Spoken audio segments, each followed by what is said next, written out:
EPT:n talvileirillä Vinkulilla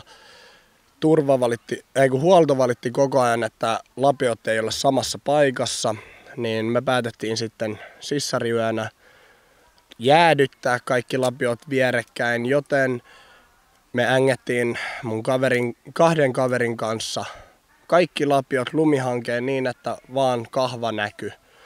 Niitä ei kyllä jäädytetty, koska me oltaisiin todennäköisesti jouduttu itse kaivaa ne ulos sieltä.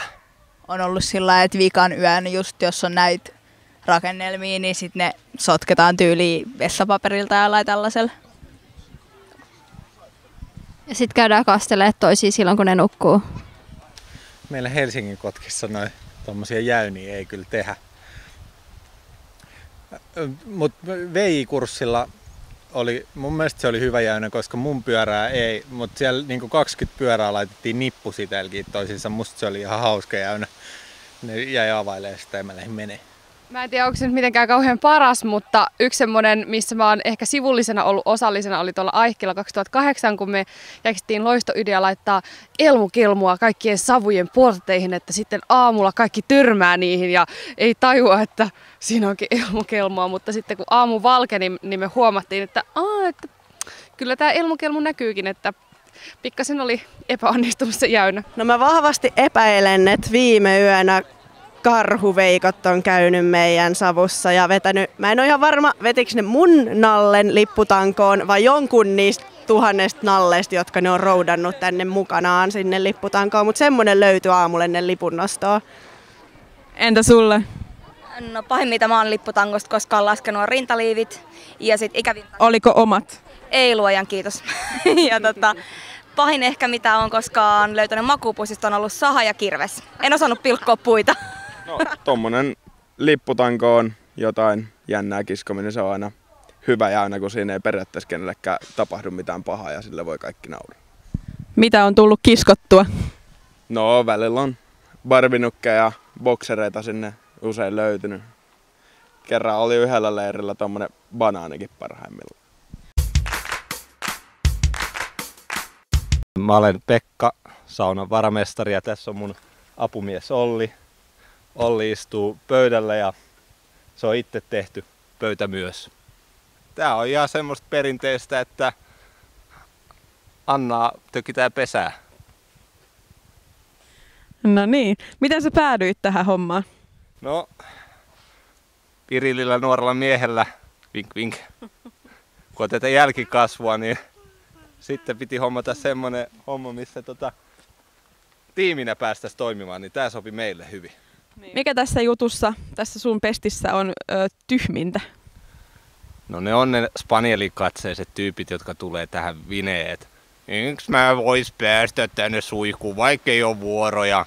Ei tästä toi sauna. Ei ole nyt saunavuorokaan, mutta voisin mä tulla. Ja sit sä oot siinä silleen, että no et sä oikeastaan vois, mutta et no, kun sulla toi spanielikatse, niin anna mennä. Ja ne et katse tehoa vai? Joo, siinä on silleen kiitti, että tosi nopeasti me käydään vaan 10 minuuttia. Sitten sä tuut puolen tunnin päästä, niin tuolla lirisee tuolla suihkussa vaan, ja siellä aggregaatti hyrrää ja suihkut pöhisee. Ja jos ei satu pöhiseen se aggregaatti, niin sitten huudetaan, että täältä ei tuu vettä. Sitten mä oon silleen, että ai jaa, mä luulin, että sä lähdit niinku 20 minuuttia sitten. No mikä on parasta? No se on sitten kun on oma saunavuoro, niin se on hyvä, ettei tarvitse olla niinku alempien sosiaaliluokkien seurassa. No niin Olli, näytettäisikö nyt miten niitä puita kannetaan? Autapa iskää hei. Olisiko tämä hyvä? Tämä on hyvä iso. No niin, mennäänkö se laittaa saunanpesää? Näitä hommaa tehdään. Kiinassa tähän on jotain lainsäädäntöä sitten. Sauna itse pyhimpää. Tänne mennään kyyryssä nöyrästi kuin kirkkoon konsanaa. Sanotko Olli, että mikä tässä on kivaa tässä hommassa? Että se on tanssittiin. Se oli kiva, mutta se oli sinne keskiäisissä. Eli nyt ollaan saatu ihan saunamestarikin kuviin. Haluaisitko kertoa vähän, miten sä oot päätynyt tähän pestiin? No Serkun kautta sanoin, että mä en halua tällä leirillä mitään rankkaa tehdä. Että saunamestari voisin olla, niin hän sanoi, että hän on saunamestarin pomo, niin mä voisin siihen hommaan tulla. No mikä on tyhmintä? Te olette varmaan tuon mun varasaunamestarin ton Pekan tavannut. Se on täällä aina välillä. No parasta on tietty noi tyttöjen saunavuorot. Mistä te olette saanut idean näin hienoon porttiin? Saatiin se ihan meidän johtajalta. Joo, että joku oli keksinyt, että ei ollut mitään parempaa ideaa tullut mieleen, että Raatokärpäset on meidän savun nimi, niin sitten siitä piti ruveta kehittää. Mistä te olette saanut materiaalit tähän hienoon porttiin? No tuolta ollaan haettu riukuja ja lautaa ja meillä oli rantapallot mukana. Rantapallot mukana ja vähän kalaverkkoa kanssa. Niin. Ja sitten ihan yksinkertaisesti. Mistä te olette saanut idean tähän hienoon porttiin? No siis me oltiin Kilkkeellä kanssa. Aika samantyyppinen portti. Me kelattiin, että se oli tyylikäs, pistettiin samanlainen pystyy täällä. Onko teidän mennyt pitkään rakentaa tätä porttia? Se olisi 5 minuuttia. Pari päivää meni, ei kauan. Siis tämähän on vuosikymmeniä vanha perinne, että ihan joka ikisellä leirillä meillä on ollut periaatteena rakentaa leirirakennelma, mikä on korkeampi kuin mikään muu. Et, millään muulla ei ole väliä. Teillä on aika hieno portti. Mistä te olette saanut ideaa tähän porttiin? Ei tätä ideaa varsinaisesti mistään saatu. Lähtökohta oli se, että me löydetään mahdollisimman isoja tukkeja ja isketään ne maahan ja sitten tehdään jotain, mihin pääsee seisomaan sinne päälle. Ja sitten se kehittyy pikkuhiljaa tästä eteenpäin. Okei. Kestikö teillä kauan rakentaa tää portti? Joo, kyllä. Meillä meni ehkä 3-4 päivää siitä. Tai siis se on nyt tänään se... Eilen illalla tuli valmiiksi. Et me saatiin, tuossa on toi vaijerirata. Niin se tuli sitten eilen illalla viimeistään valmiiksi. Ja siis tää vaijerirata ihan täysin toiminnassakaan? Kyllä. Siis sinne ei päästä sudenpentuja eikä seikkailijoita eikä tarpoja, mutta johtajat voitte mennä kokeilemaan, jos haluatte. Et sit flenkataan tuosta tornin päältä tonne alas katokseen. Selvä. No mistä tää fillari on hankittu? Se on yksi meidän johtaja pyöräili tänne. Tai itse asiassa vesipääskyjohtaja pyöräili tänne. Ja kun tää polkupyörätukku nimi oli aikaisemmin tässä niinku, ajatuksena, niin sit me oltiin mietitty se, että tonne ylös pitäisi saada tommonen fillari. Ja sit me nostettiin se sinne. Mistä te olette saanut ideaa tähän näin hienoon porttiin? Kelattiin, että tullaan leirille, tosiaan täytyy tehdä jotain tällaista niin kuin jämäkkää jämerää, joka erottuu joukosta. Ja sitten päädyttiin tällaiseen SVP:n kauniiseen kyläporttiin. Materiaalit löydettiin tuollaisesta pinosta. Huollon luota. Terveiset Huololle, kiitos.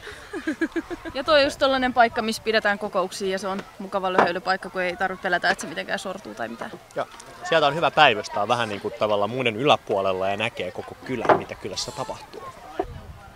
Torni, huomio! Mäyrällä on pakka pusutella!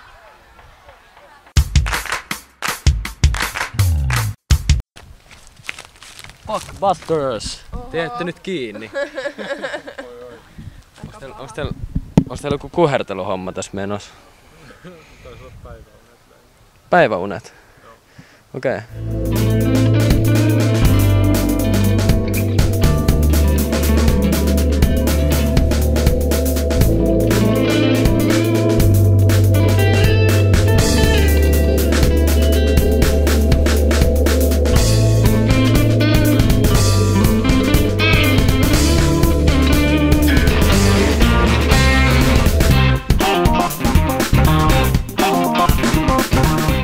Tiesitkö, että haille ei ole ollenkaan ilmarakkoa ja jos ei ui koko aikaa, niin se vaan juo pohjaan?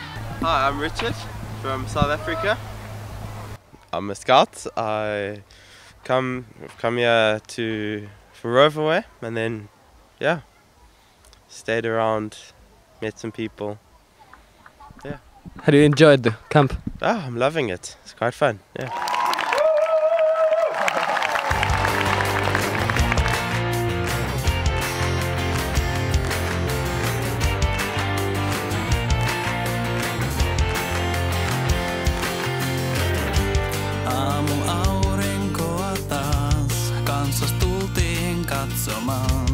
Unohdetaan kaikki muu ja valoon kajotaan. Keskipäivän humussa me tanssitaan kuin saduissa. Sä sanot meillä on maailma, josta muut ei tietää saa. Samaa tietä kuljetaan. Tahdon lentää, kauas lentää.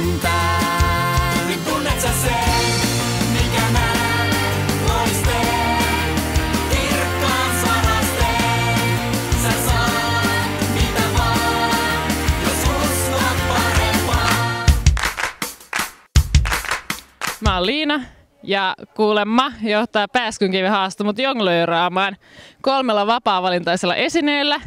Ja mä vähän tutkin tätä ympäristöä. Tossa on saalis. Se oli vähän heikko, mutta ei hätää, koska mut pelastettiin oikeilla jonkkapalloilla.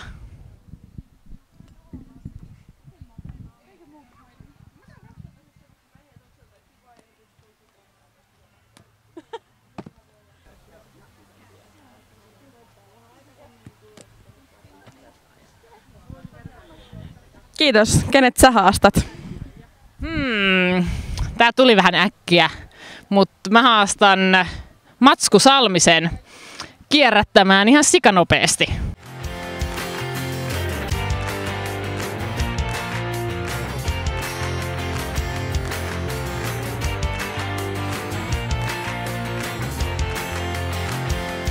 Huomiseen laulaen, tanssien nyt riemuiten.